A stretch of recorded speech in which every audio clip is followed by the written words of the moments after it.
This is GTR, Genesis, Timeline and Roots.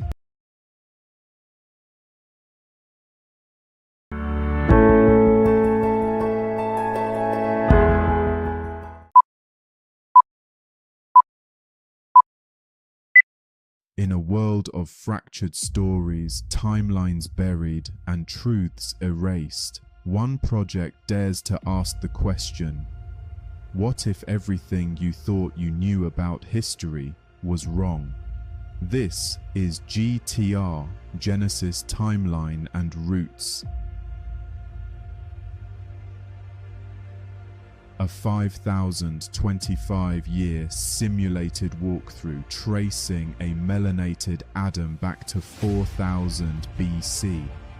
Over the last decade, new revelations confirm a black origin for humanity, from European vaults to tribal memory, Babylon to Britain. This is not just history, this is a challenge, a simulation, a movement. Meet the man behind GTR, Dr. Wilton MacDonald II, Caymanian, British, Jamaican, haplogroup E and stateless for 26 years. Now a global explorer, 119 countries and counting. A hedge fund lawyer, a UK chartered accountant, a seeker of the lost archives of our people. But the question remains, if all black people came out of Africa, does that make us only African? Or are we also European, Scottish, Native American, Jacobite Hebrew, Asian? GTR exists to answer that question. You've felt it your entire life, that there's something wrong with the world. A splinter in your mind. That splinter has brought you here, to GTR. Whites can't trace their roots before the 1800s. Where's ours? Where are the tribes? The languages, the kings, the queens, the true Hebrews? Where did the giants go? Where are the Neanderthals? Angels, aliens? Why do we speak in so many tongues? Was Babel just a myth? A memory? History has holes. Hollywood has lied. The system was never made for us to remember. Only 5 to 8% of people today are white. And what about the 1800 stories and postcards of the cabbage babies? But nearly all history books center their story. That doesn't add up. Atlantis, lost cities, vanished civilizations, or were they erased? Try GTR. Take the red pill and awaken to the truth of your ancestors. Or take the blue pill and keep dreaming a fantasy. GTR, a simulated walkthrough of Black Hebrew history and eschatology. This is the beginning of remembering. And Sarah and I, we had a brief meeting about her mission too, and everyone will get a chance to introduce him or herself. So, I mean, I will want to just move forward with this. So let's just make this into a proper format conversation, Pan-African conversation. So welcome then, and welcome again, Cayman. I wanted to put these conversations outwards because I would like to feature each and every one in subsequent shows in the Cayman Islands. So I'm the host, Dr. Wilton MacDonald. Welcome to Genesis, Timeline and Roots. And this is a genealogical, historical, anthropological. There's a lot of aspects to GTR that will be fascinating, but it also features in it Pan-African conversations. I am the CEO for ADDI, which is the African Diaspora Development Institute, under the leadership of Dr. Arakana Chiamboze Kwa and VP Cook. We have been to the Sahel, West Africa, a number of times. We just returned from Burkina Faso, and what an amazing place with the Sahel. Kenya, I visited also in February, where I met, Sarah and David. There is strong Kenyans and with the Mandela Institute. So I'm trying to now follow up with all these initiatives and collect from you a sense of where you see Africa should be going and where you're currently what areas you're working in, how we can move things forward. And again, in light of what I term neo-Pan-Africanism, it is that neo part, not neo-colonialism, but neo-Pan-Africanism, because I sit in Europe. And again, for those who don't know, I'm a barrister lawyer. I am working on another third doctorate, or a higher doctorate in history, and looking at the thesis statement. What was the default haplogroup of Europe? This is Europe, and this will forever remain my background. It is a painting. It's hidden in Germany. It is one that shows nobles in Poland, in Germany, in Poland, Lithuania. He covered two countries: the King of Poland, Augustus Strong, and Sweden. So we have multiple of countries, and these are not visiting Africans. We know the term of Moor, and I find it to be a sort of derogatory term, just to say, well, oh, you're a Moor. Nothing is wrong with being called, say, a Moor, but you don't go to Brazil and label the Brazil as Brazil nuts. You're in Brazil, so they're just called nuts, right? We assume that in antiquity, people were white. We assume from the beginning in Genesis that people were white, but that's not possible. It's just not possible based on scripture, based on being made from the ground, based on a reading of the Bible. And you'd be surprised.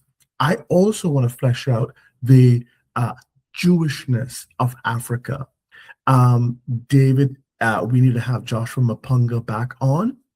I know he was a special treat, but the Reverend Joshua Mapunga, a former Adventist, someone who is a Pan-Africanist, he and I, and briefly, there was a brief moment with PLO Lumumba, but we spoke about the Jewishness, the Hebrew roots of Africa. We know there's white Christianity. We know that we have a lot of Muslims who live in Africa. Nothing is wrong with that. But just 200 years ago, 300 years ago, Africa was a lot more Jewish in its religion and its practices, and the Shabbat, the ordinances. Then, again, you have to respect what the Bible said. The stars of the heaven and the sands of the sea. This would be the seed of Abraham and Jacob. And so I really want to form as a backdrop with you, whatever you've seen in your life about your own interaction with your supposed colonizers. David and I spoke about your community, about if you have seen any evidence of Jewish practices in your locale, what your mission is currently, what you're working on, how you can better Africa. As a global charity and fund, our mission is to connect the 6th region with Africa. We've been doing that by organizing conferences, by bringing people to Africa. These people have their own businesses, and we've been doing this for the last 3 years. I've been doing for the last year, helping communities, helping businesses connect with Africa. So this is part of my mission. This is part of the ADDI's mission. and we have been working with Africans, with companies and with businesses and the governments in order to move Africa forward. Basically, large-scale projects, trying to get those teed up, as well as smaller businesses where people have ideas on how to connect, and again, little simple ideas too, with big ideas and simple ideas. But this history is something that needs to be tossed out and thrown out there, because if we have the idea that Africa is been backward and just exposed to the world through the transatlantic slave trade, if we don't appreciate that our brothers and sisters were living, building Europe, building America, and I live in Poland, and even the wife, who is Polish, is not so Polish. You go back at the roots, there's nothing there. This kind of history is liberating. So this kind of conversation we should be having to the young people. And so I leave it there. I just want you to come in and please introduce yourself. So whoever wants to start first. I'm Dr. Kanyingi Benson from the University of Embu. I teach history, African history, as well as world history. Thank you so much for your presentation. And I have a colleague here with me. Maybe she can introduce herself. Hi. Yes, hello. Hello, thank you for having us. I am Rose Borungu. I also work at the University of Embu.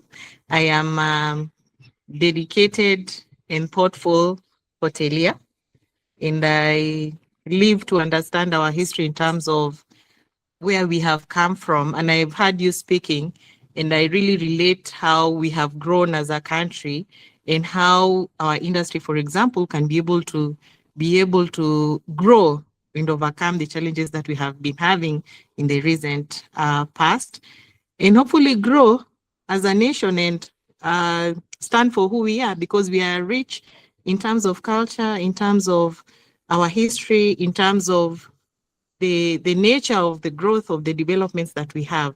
So it's very interesting to hear the thoughts and the nature of your organization and the works that you have done. And I'm pleased to be here. Thank you.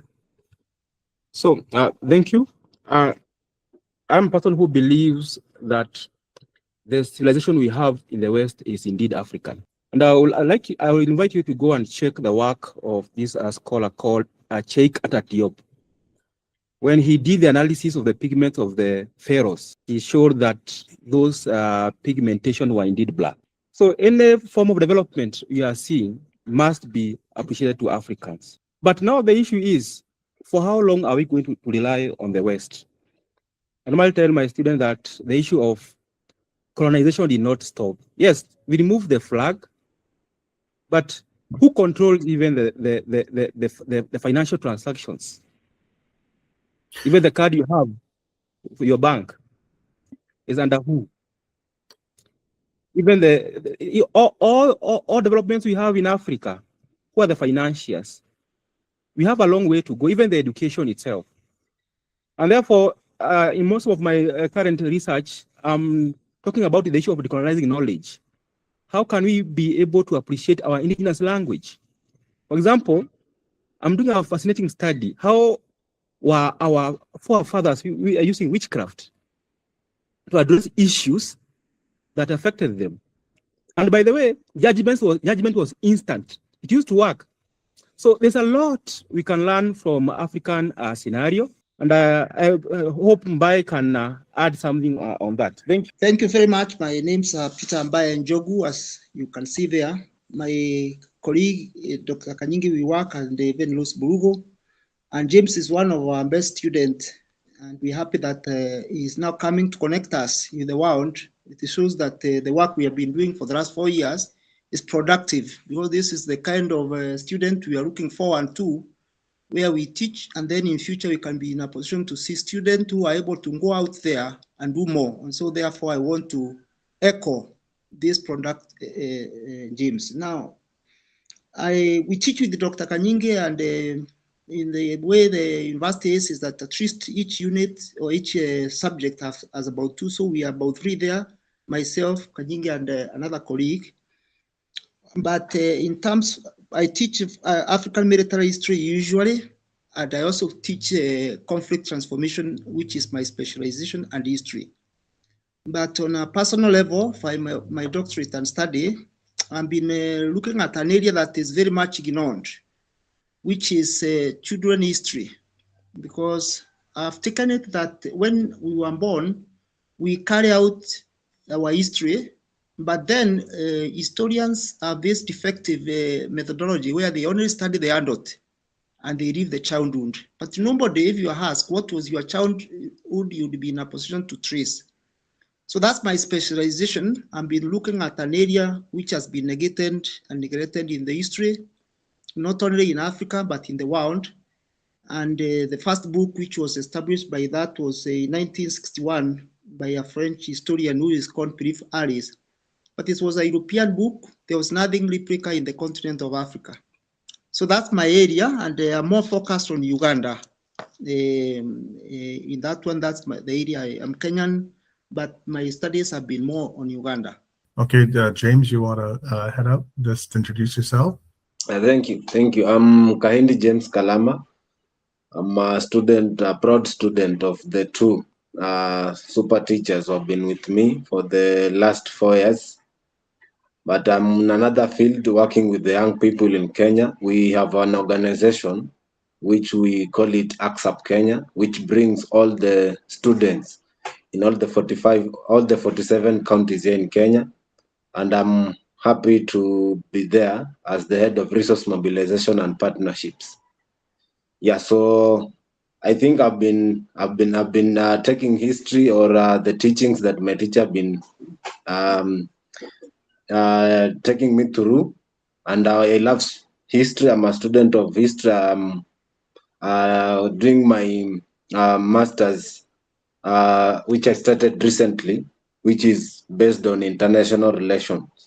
So it is a pleasure to connect with you.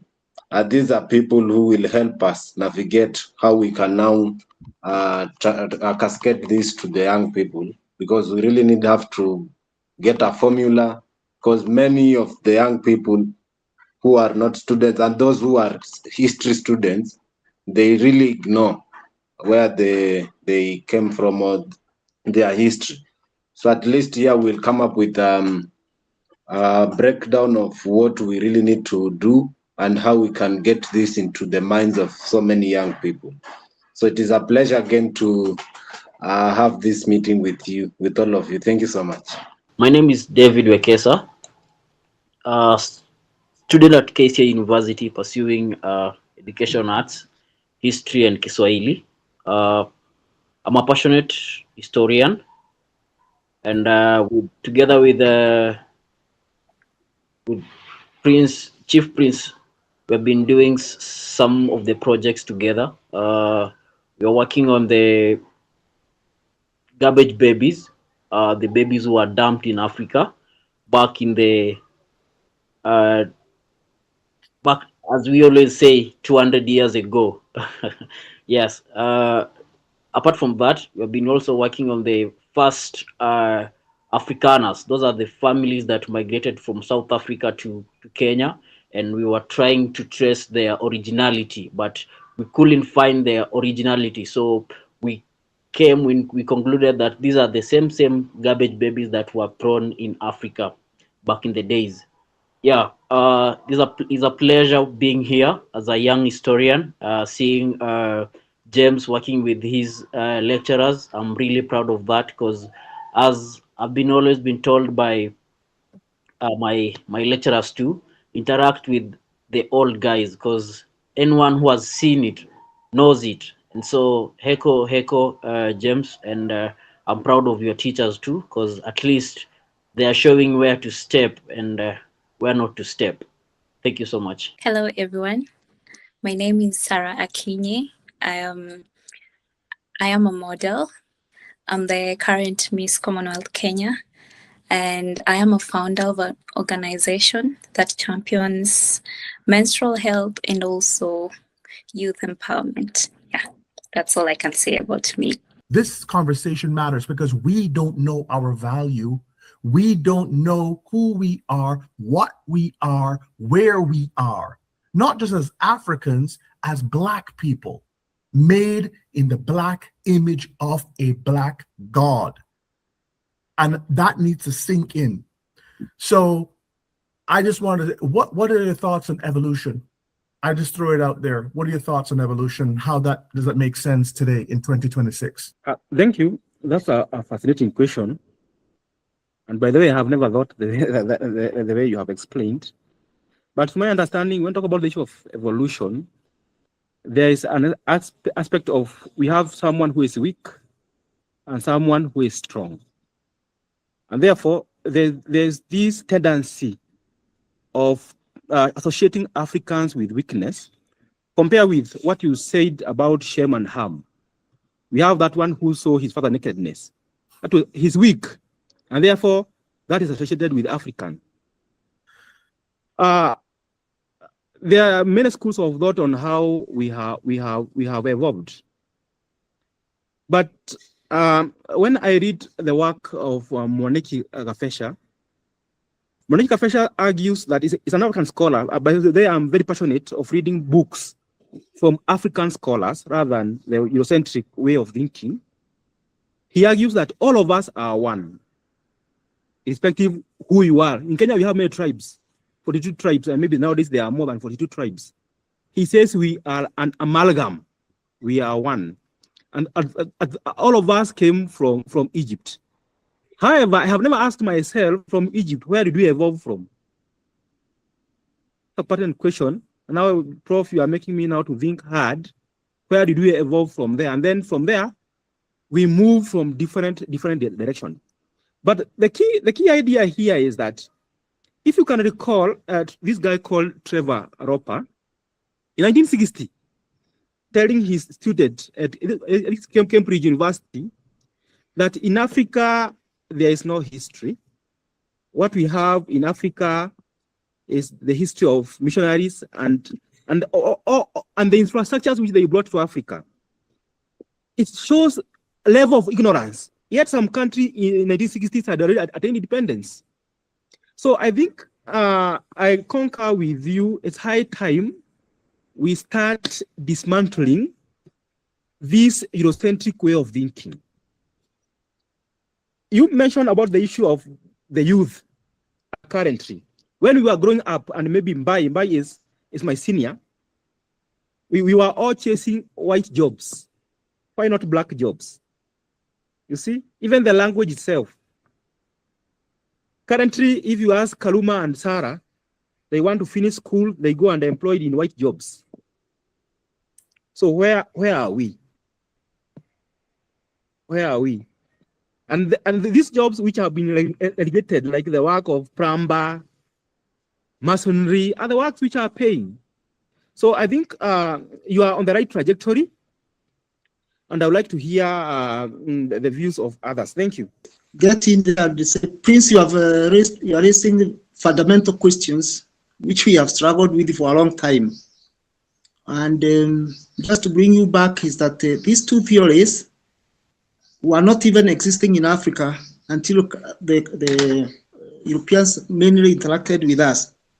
Because if I trace from the communities, they never had something called evolution in the sense that is taught now in the different schools. Neither was there Christianity. I think Ali Mazrui has come close to tell us we have at least three philosophies or other three schools that influence Africa in the triple heritage, where he is talking about the European, of course he's talking of the Islamic history, and then he's talking of Africa. But if you look at what is called human evolution,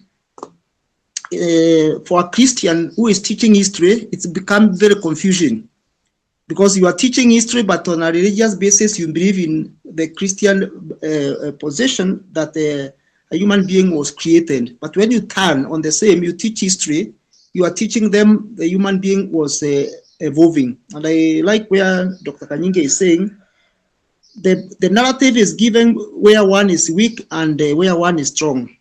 I was in Germany some time back, and I found the coins of Mansa Musa from Africa, up from around 1500 were being used in Germany. I was in Scotland. I found the African cranial, that is, they were cutting the African to study the mind.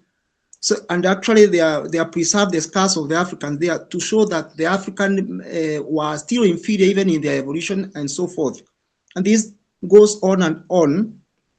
So for me, as we try to extricate ourselves from whether it is Africans in terms of populations who are large or the Europeans, and if you go back to the history of Europe, actually in Britain, Britain at one time actually was ruled by an Egyptian prince. If you check in the history, I'm going to find that they had even to ask for help, so that but it's not recognized until very recently. Actually, British was founded by an African.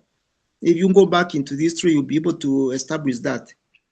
So I think what you are raising is you are provoking us to rethink what we have been teaching, what we have been built on, and find what is our own authentic thinking. Because Africans did not have these two schools until maybe relatively recently, maybe 300 years ago when we began interacting. Each community and their own ancestor, and we knew this is our ancestor. But today, if you look, nobody funds or nobody is interested to tell anything beyond what we call colonial period. All funding, all support comes there because the more you go deeper, the more you create the truth about who we are in our multiple. So I think you are coming at a very good time. You are going back where even those who are supporting programs are not supporting, they want to support the very contemporary, but they are not linking the contemporary with the historical. In fact, somebody has said it will be impossible recently. It will be impossible for us to understand who we are currently until we go back to what is calling the sociology, our traditions. So okay. At the beginning, I just say you are raising two fundamental questions about where we are coming from, but more important, where we are going in terms of the perceptions we have picked over the period of the years. I want to stop there for the time being. Anyone else, or jump in, feel free, Sarah, James. Maybe I can, okay. Thank you for your presentation. I think I'll speak in the point of the history of hospitality and tourism, because it has played a very critical role in shaping how the Kenyan hospitality industry grew.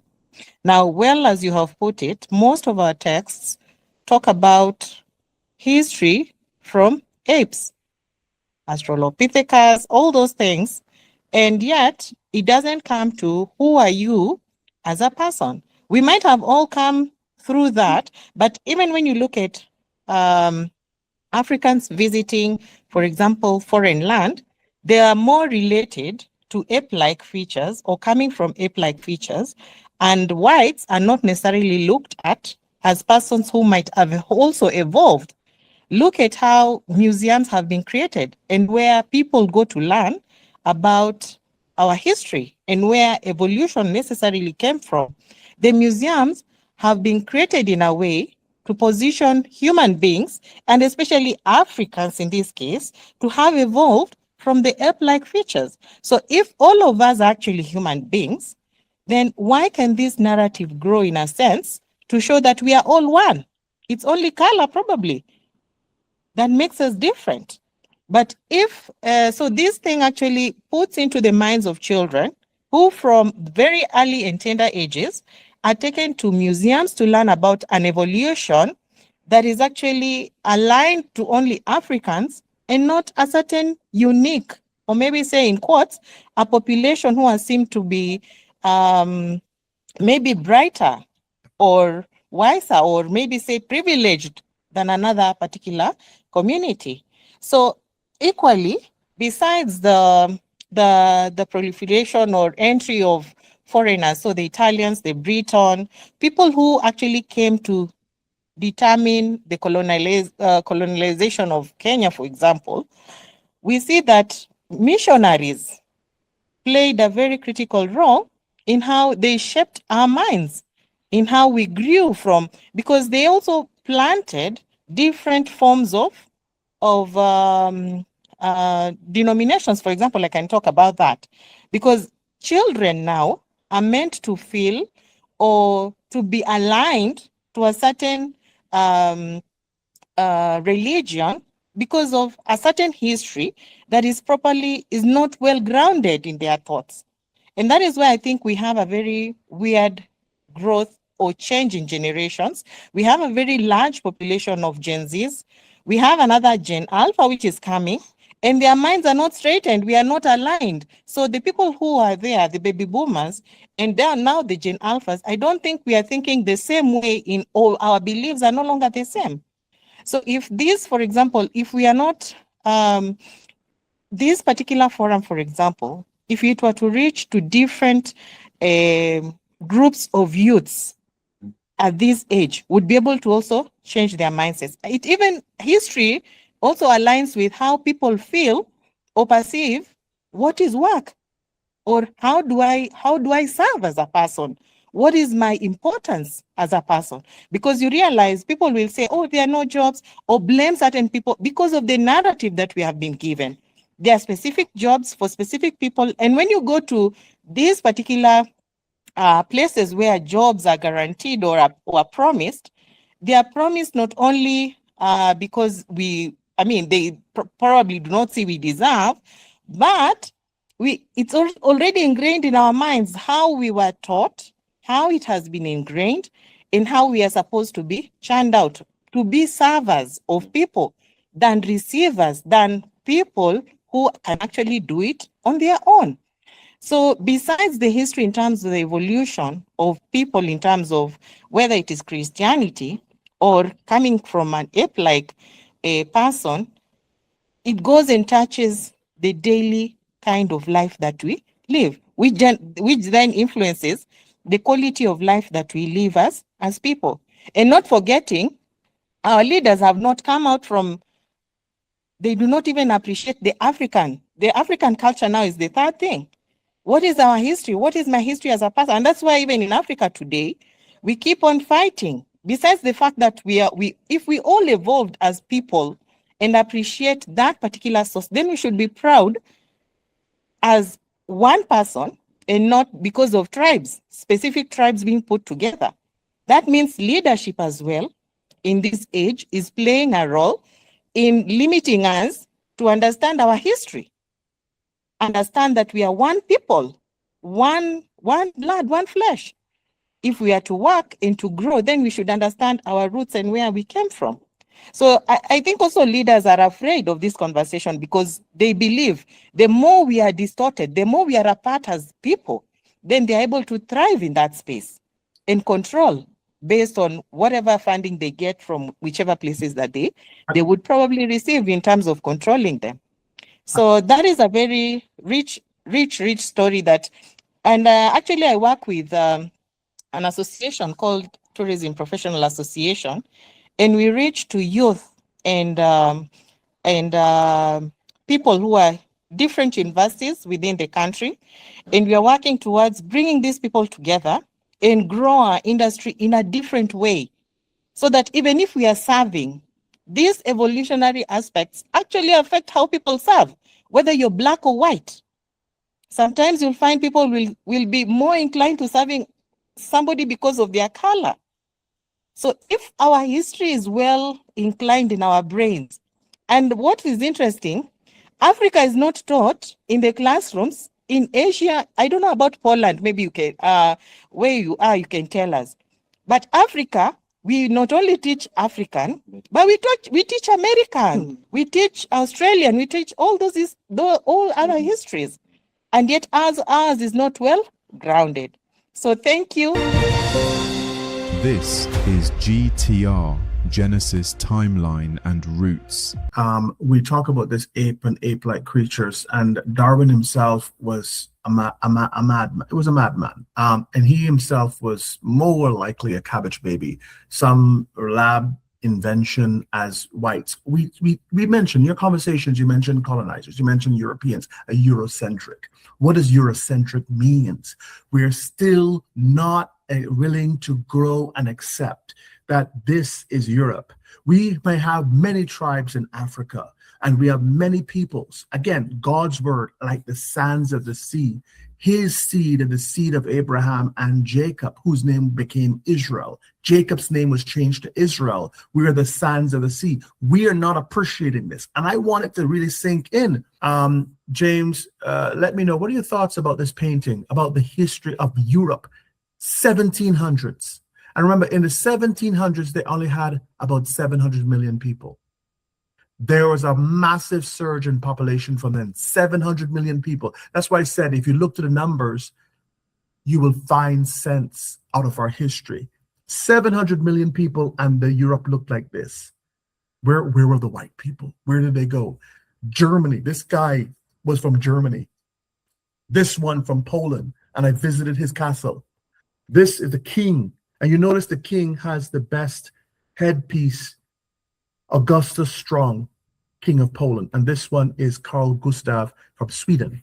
So I want to hear, James, your thoughts on this painting. When you first saw it, what are your impression? How can you take this, and what's the takeaway for Africa and the young people, this painting and what it means? Because all the terms of colonizers and Eurocentrism and Eurocentric, all these things need to be changed in the mindset, because all these people were black. Before I answer to the paintings, I wanted to give a feedback on the evolution, and I really want to conquer Madam who has just spoken recently about our alignment with how we have been evolving. So for us, I really want to conquer with you because from what I know, from what we have been inserted in knowing how we have been evolving is through the theories of the Charles Darwin. And I think you have confirmed with us. I think Charles Darwin was mad because he doesn't explain clearly to us, me as James, whom am I? And apart from now developing from the apes, what specific history can someone or do I own as a person? So you see, if there's no alignment between the mindsets, then of course there's no like we cannot say we are evolving. So in addition to what is there, I think these are some of the pictures I saw while I was studying social studies in my recent past during the history of Moses and Pharaoh. I think that is also in the Bible. And I saw how Pharaoh was trying to like follow up or limit Moses from accessing the, I think it was, there was a river that Pharaoh was taking the Egyptians to Canaan. So you see, from what I can tell, for young people to like gain the concept of what those pictures are trying to explain, it depends with the one who is now taking that information to them, because we have been having some different teachers who have different expressions on what they really try to give out as knowledge to the young people. So on my understanding is that there's a lot to be done in terms of the mind shift of us as young people. And you see, most of us, we have history that we have not been given a platform to share about. So you can see there's a lot that we are now getting it from you, and there's a lot that I can share as a person to also contribute on what I try to understand about what the word is all about. So for me, I feel like, Chief, this is a very great conversation. I think when lastly I had a call with you, I tried to imagine those students who are not historians and how misinformation is taking them up. And you can see this is also affecting even our governance, because let's say we have a leader who has no information about even where he is coming from. You cannot tell me that we can be led by a leader who is taking us to the right path, because we have first to appreciate the past and also focus on now what the future. The past will actually guide you on what you need to do in future. So I feel like this is the best time where we can now get out to these young people first, listening to them. What are their stories? Then from what we know, we can guide them to like get away on getting them more, like understanding more of where we are coming from, because that is the really problem. We have been having a challenge, and I think, Chief, you have been following up with Kenya. Even at the moment, we are having maybe a high crisis on fuel. What could be the history around it? But you can see now those leaders who are not politicians, are not historians, they take advantage and misinform us, politicizing everything in every corner of this, of every situation that we might experience. So I feel like, Chief, that is a very good idea. My thought is on that. I have not dwelled much on many books, so that is just a shallow knowledge that I wish to share this evening, Kenyan time, that there's a lot for me, and I'm very eager to understand better. First, about my own history, my small village. Where did we come from? Myself, I'm a Mijikenda, I'm a Giriama. So I really think there's a lot to be done, so that we as the future leaders now, we may have some differences as compared to those who have no or have little knowledge in history, to at least shape the country and as well Africa, as we are also paving towards now taking spaces globally. Thank you. I had a script, and I told this to everyone. It's on my social media links. How can you move Africa forward? Become a United States of Africa, a true USA. Remove the borders. A Nigerian, Burkina resident, why do I need a visa to go anywhere in Africa? Why does a Black American need a visa to come to Africa, a Caribbean island, a Jamaican, a Barbadian? You need to remove the restrictions, like in Europe. If I want to drive to Germany, I can drive now. There's no toll. If I want to sell something in Germany or from Poland, I can do it, and it's done without restrictions. Now UK is Brexited, you have that import, but do remove the barriers, remove barriers of goods, of services, of labor, of capital, and unify the 6th region outside Africa, in Africa. Make things in Africa. Enough with sending the raw outside, because you don't get value for the raw. Why is it that most African countries have to remain below the poverty line, and other people shopping for jets and shopping for mistresses, and the millionaires, there are 58 million millionaires. There's 3,000 billionaires. There's not even 1% Black billionaires in the world. And don't count Diddy, because he's in jail now. But, there's keeping it real. We're having an open discussion. And Oprah, I wouldn't even bother comment about, and a lot of people join different groups, whether it be the Masons or some other groups that are freaky doing whatever in the forest. And our leaders are caught up into that mess. And that's why also, to change Africa, limit the terms of presidents. No man or woman should be on the office for more than 2 terms. Limit it. You serve, take your backside and go. Take your behind and go. You need to go, and let someone else come in, and enough with this 5 terms, 6 terms, 10 terms until they're ready to take you out and you pass away. So we need to do these things, basic things, to move us forward. Oh, sorry for cutting you short, Chief Prince. I have 2 things burning here. my points are burning at the same time.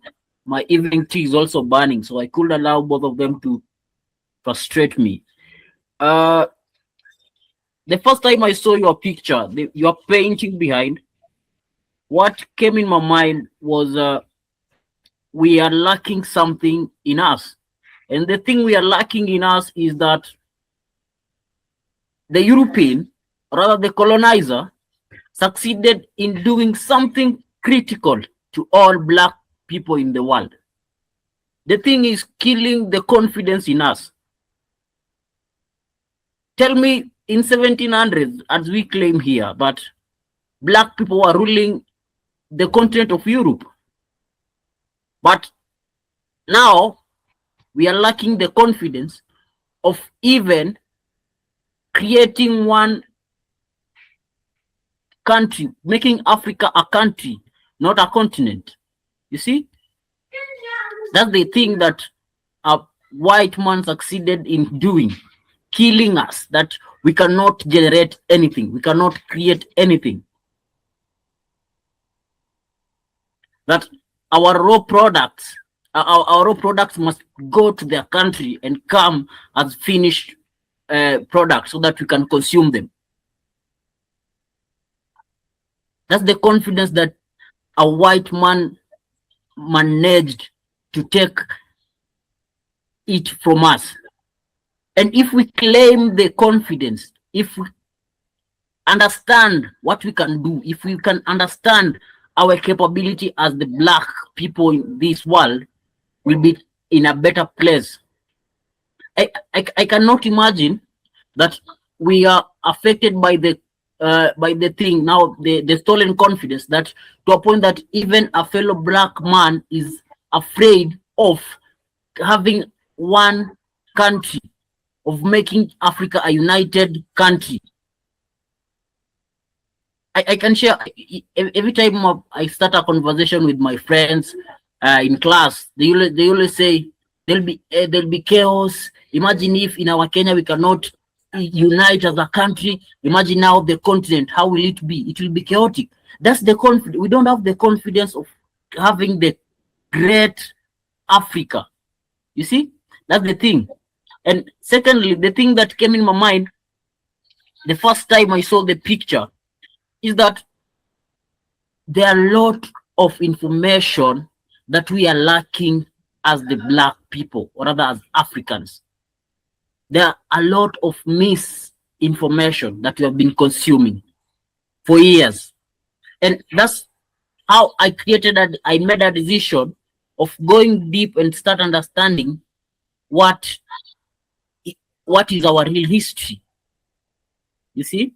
And by doing so, I've come to understand that everything that we have been living, for example, in Kenya, as I was doing my study in the white families that were in Kenya in those years, I can see these are the same people who created some of the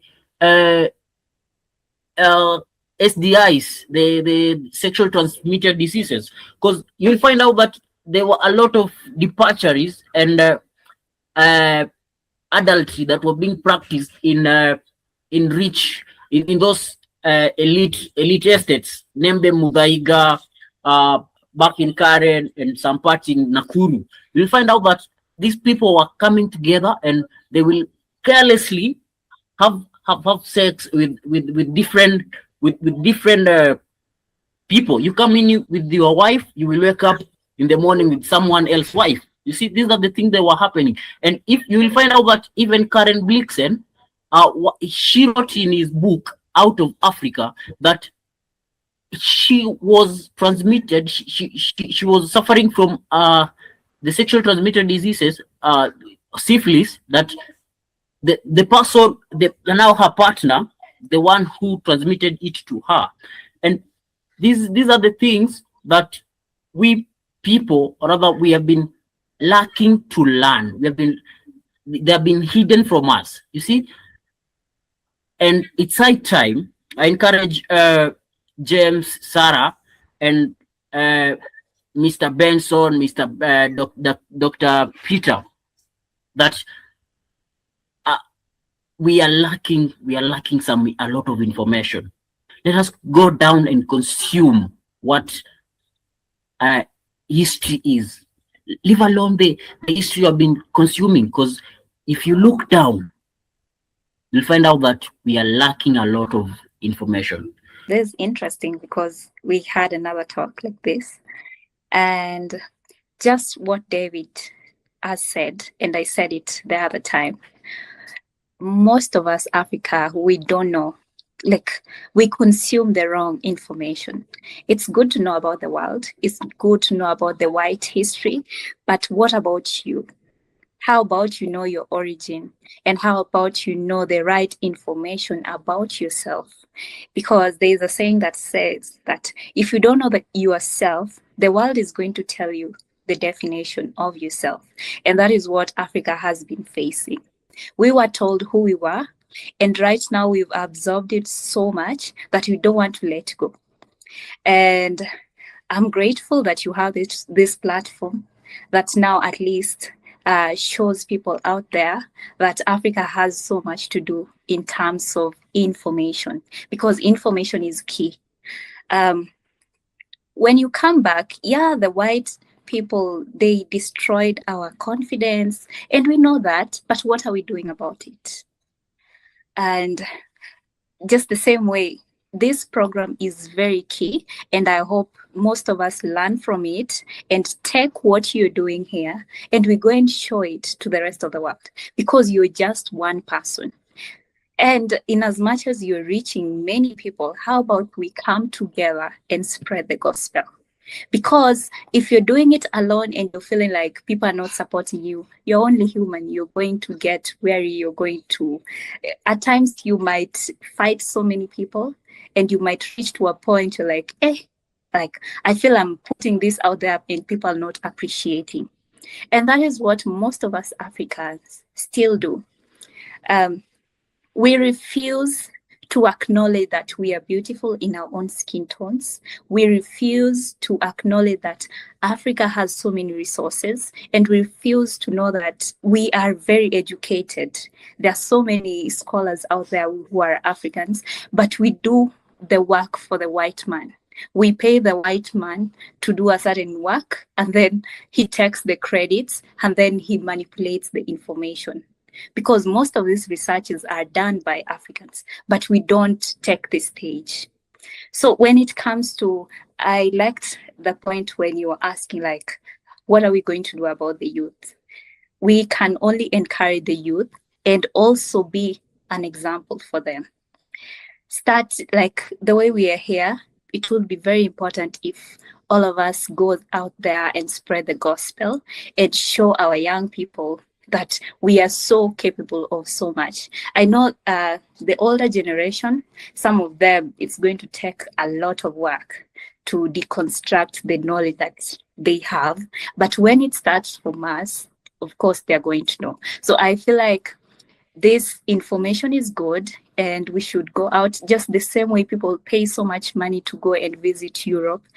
Also pay money to go into other African countries and know much about them, because that's the only way we'll feel like we are united. Right now, there is so much xenophobia in South Africa. They don't want other African countries in their country, but they're not talking about the whites. And you look at it, the white people are the one that's driving their economy. The white peoples are the elites there.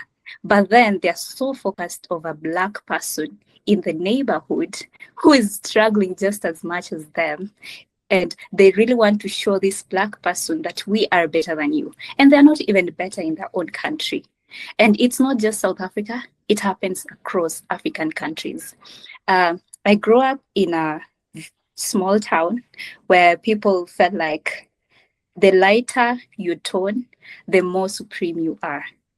So when young kids see a white person, we call them Zulu here, they look at them as if that person is a messiah. They believe like that person is everything. And this breaks down our confidence. You find that young people feel like they're not deserving because of their color. And you find so many people, even today, go into other schools to get an accent, and we don't realize that is the white people's identity. Why are we trying to be like other people? Why are we not embracing our own self? Like, you come into Kenya, we have 42 tribes. Of course, everyone is going to have their own accent because it comes down to your mother tongue. But when you are in school, we have schools, we teach people foreign languages. Like for example, myself, I learned French in high school. But then, if anytime I was heard speaking to a fellow student in my local language, I am regarded as a local person, as if your own identity is not bad. It's okay, we have English as a national language so that it can unite us, but it's also one thing to make someone feel like they should not have a Luo name. You go down into so many families today. People are trying to give their kids the English names, 3 English names. We are taking away the identity from these kids, and they grow up, they feel like when you have an accent, when your skin is darker, and we see the effects this has in the community. There are so many young girls going to get married to white men because they want white kids. They want biracial kids. They want lighter skin tones. It's not about they're looking for greener pastures. It's about the skin tone. And you wonder how much damage has been done to our society. And so we have to start with the young people, be an example, and we also have to educate on our cultures and also other African cultures. That is the only way we are going to realize that we are one. Because the other time I sent you a video of someone who looks exactly like me, and she's from Ethiopia. That shows us we are one as Africans. And at times people ask me I'm from South Africa. Some people ask if I'm from Nigeria. And that just shows that Africa, we are one. But we've let all this divide us. But it's up to us to bring ourselves back together. That's the only way we are going to make something work for Africa. Otherwise, as it stands now, everyone for himself, that can never work. That has never worked, and it will never work. This is GTR, Genesis Timeline and Roots. Now, is there what would be the message now for the youth? What's the takeaway, given what you have heard today and what we're discussing? I want to first start with Benson. What would be your takeaway for the youth from this message? Because we're going to have a continuing dialogue. We call this Pan-African Conversations. So we're going to keep having future conversations. But I just want to know, what is your takeaway? What would you tell the youth? If you're talking to a classroom, a panel, a hall full of young people, what would you tell them? First of all, I'm so happy. And I was asking myself many questions. Who is chasing who based on that picture you presented? In terms of progression, is it cyclical or is it linear? And I'm hoping that we are going to see a platform where government can allow historians to advise. Because for a long time, we have denied our place to advise. And I think it's the high time now we go back to the source and start now asking hard questions. Because all these, whatever you have raised, those are hard questions, which don't augur well with some people. For example, currently, in my community, we have been told, can we go back and understand ourselves? Where have we come from? So I think it's high time now we start telling the young, the Gen Z, let me call them the Gen Z, where we have come from and where we are heading. So I believe this is the best way now to bring harmony among our youth by using a history as a tool to show them where we have come from, and also for them to know their true identity. That's my take. So Yes. I would say that this, Chief, you have raised very fundamental. You have actually jogged our minds afresh, and that's great. And I picked 3 things out of this conversation. One is the one which has come from the youth in this room, the concept of confidence, believing in your want, believing in you as a human being, and all that. So that is one area that is important. Number two is the question of identity, which is very multiple in the idea, and you have raised it very well. Who are we? In Uganda and in Rwanda, they are now protesting in the museum. They don't like what is preserved in the museum because they believe their ideas are exiled in the museum. So they are actually asking even for their own traditional things to be brought back to the community in Rwanda and that one. That's the young people who are protesting in the museum. They don't want the museum. They want the museum which belong, if they are African beings, they are taken. The other you raised, which is old but continually renewed question, is the question of economy, and you have raised it fundamentally about who is what is the economic. Africa is the material base for the development of the world. That is where we have a lot of resources, but much of it does not seem to directly benefit the African people. I think water already raised it in the 1950s. I mean, in the 1970s and so forth. So my suggestion is that one, as Sarah suggested, is that this conversation can continue even without a major forum, but that's one, that's natural.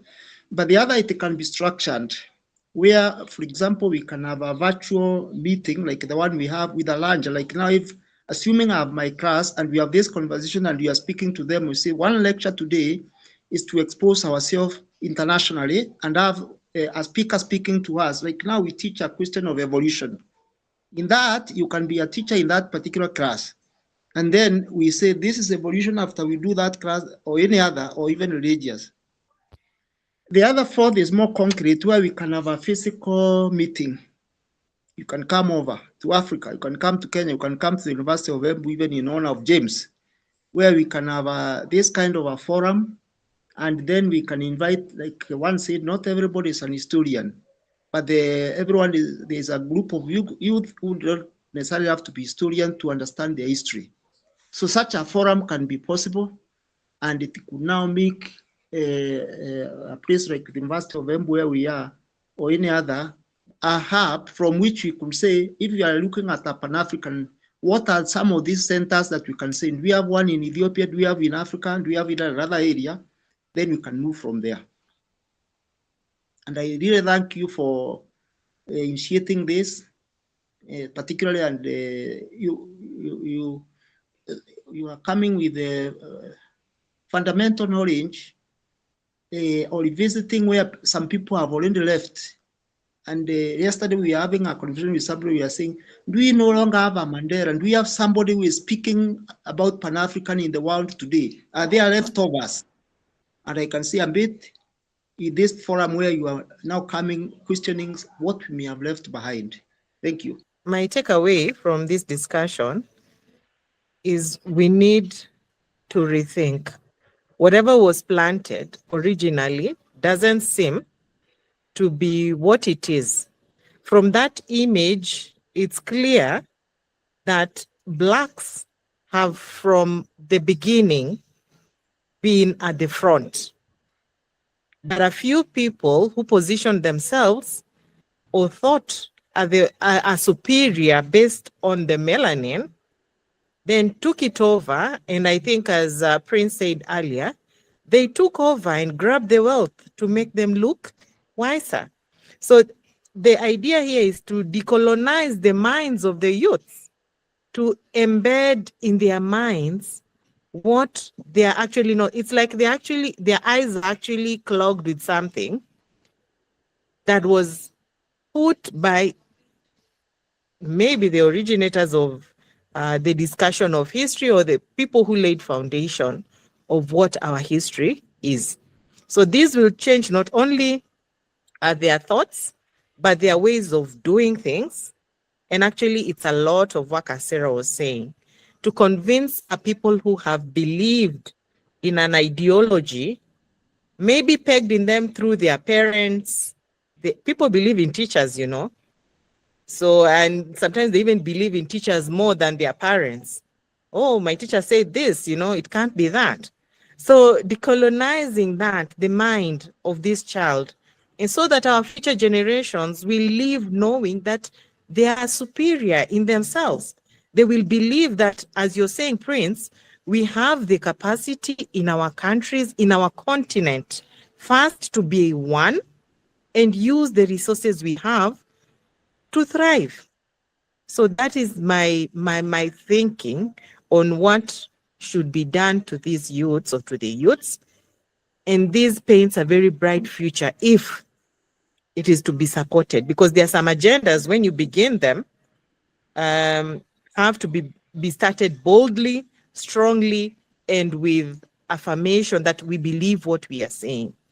As a young person, don't wait for someone to give you a space. It's okay to take up space. Don't wait for leaders to show you the way. You can come with a way and find ways of collaborating with people to actualize your ideas. Learn to know yourself, because if you don't know yourself, you will never know your strength. And that is going to make it so hard for you to do the things that you need to do. Yeah, that is the main thing I would tell the youth. To the young people, what of my takeaway point is, we are Africans. You know, we are Africans. Let us gain the confidence, guys. Let us gain the confidence of understanding that we can do something better than we know. We can think beyond our limits, because we are being limited in thinking. We are being limited that we should be given instructions to do something, that all the rubbish should be poured back in Africa. I'm talking that because this evening I've just learned that those Ebola sick people will be brought in Kenya for treatment from the US. You see, that's now the confidence that we don't have. Why are we taking that? Why are we taking that as a continent? So it's our time, young people, wherever you are in this world, just know that Africa is a place that all treasures were stolen to build other civilizations. But we must reclaim it. And by understanding our history, by having the confidence in us and knowing our identity, is a way to reclaim our legacy. Thank you so much. Yeah, thank you. And I would just add that there is a whole documentary on garbage coming into Africa and the textiles that people don't use, like on Temu and these sites. They throw the garbage, the clothes are used once, they're full of synthetics, and they send them to Africa. So Africa must stop with this dumping. We're not the dumping site for the world. And that is also in clothes and textiles and rubbish and different waste coming into Africa and then polluting Africa. We that has to stop. So James, your closing thoughts on what you would say to young people? I have one challenge with the young people, and for me, I've interacted in all about 4 years ago. I've been interacting with the young people, and even to the rise of the Gen Z.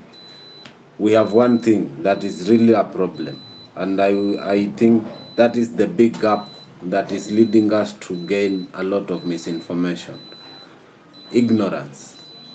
And another thing, there's a gap between the young people and the old people. You can see, for me, to understand much about this world, I have to keep the connection I have with my lecturers. So there's that misbelief that, you see, we like those who are now currently in government, most of them are old people. So we choose to fight them, and they're limiting us from knowing what is there for us to consume. So this is, you see, we need to first, and I really encourage Sarah and David, because I can see that my fellow Gen Zs, there's a lot that when we align ourselves with the old, we will understand a lot of information, and we see that is now the preparation part of it for us now to be somewhere in future. But if we'll show them that we are violent, we'll show them, because this, okay, to some extent there is that feeling that may make you feel like you really need to occupy that space, you really need to be there, but there's a lot that it takes for someone to be somewhere at a particular time. So first, I want us first to speak of bridging that gap. Should we say there's Gen X, there's Gen Z, Alpha? Like, can we, all of us, see a way of being together? Can Dr. Kanyingi, like, can I feel comfortable when I'm engaging Dr. Kanyingi, instead of me thinking like Dr. Kanyingi is trying to limit me from accessing to other opportunities? Because that is really, really challenge. I've been outside here trying to communicate with young people on so many issues, but you'll feel like when you now tag along a certain professional like yourself, let's say Chief, you have invited you to an event here in Kenya, there's that, like, they will not be there to listen to you. What they take you as a someone who you are grabbing the opportunities, and to that they may not have an opening ear to listen and understand what are these concepts all about. So it is really a challenge. First, we need to change the mind shift. Let us encourage them. In as much I know we want to be there or to be in a certain space, but there are those people we can learn from them.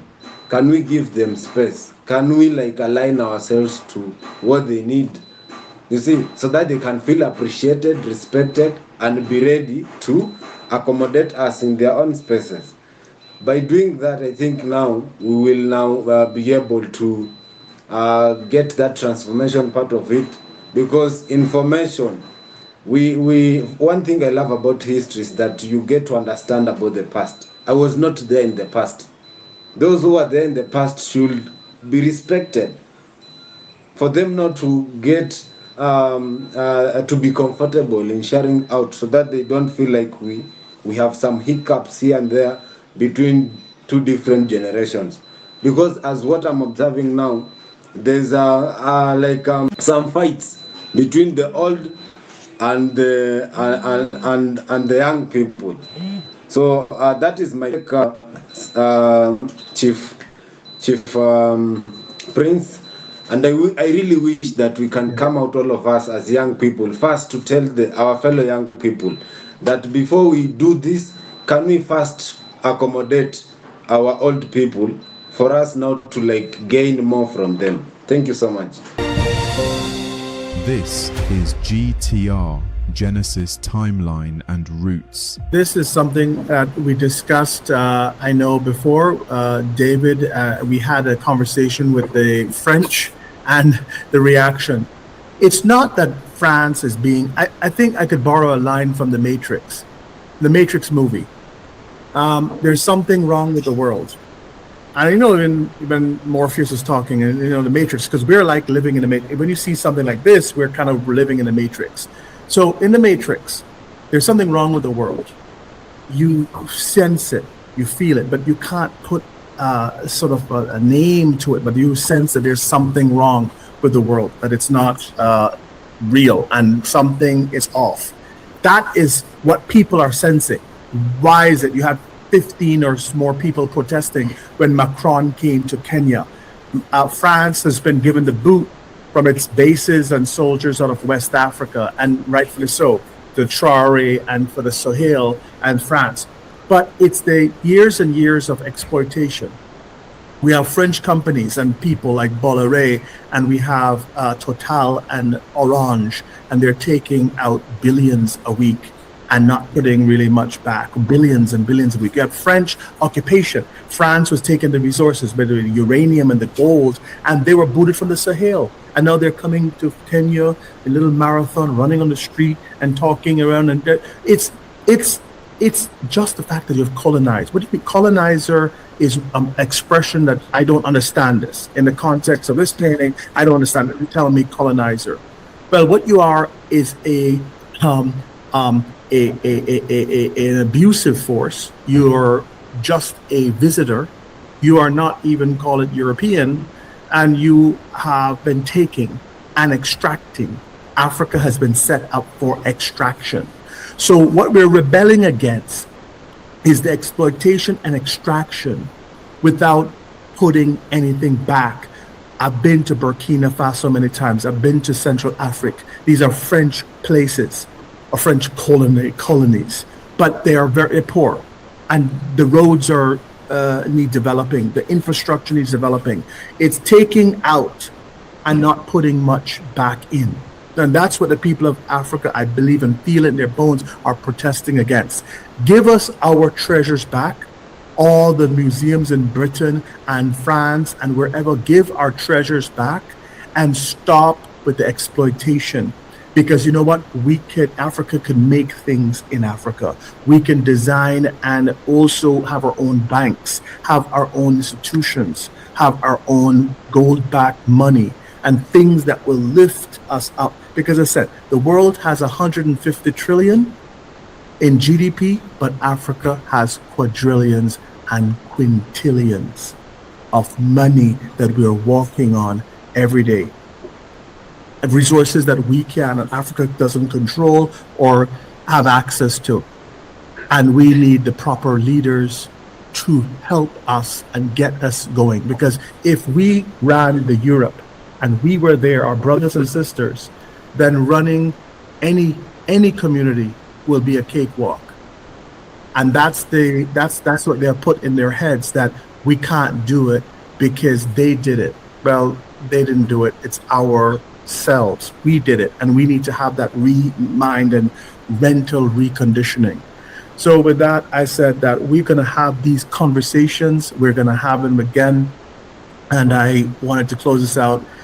This would be episode 28, Pan-African Conversations with Benson, with Rose. Thank you, Dr. Benson, with Dr. Peter, with James, David, and Sarah.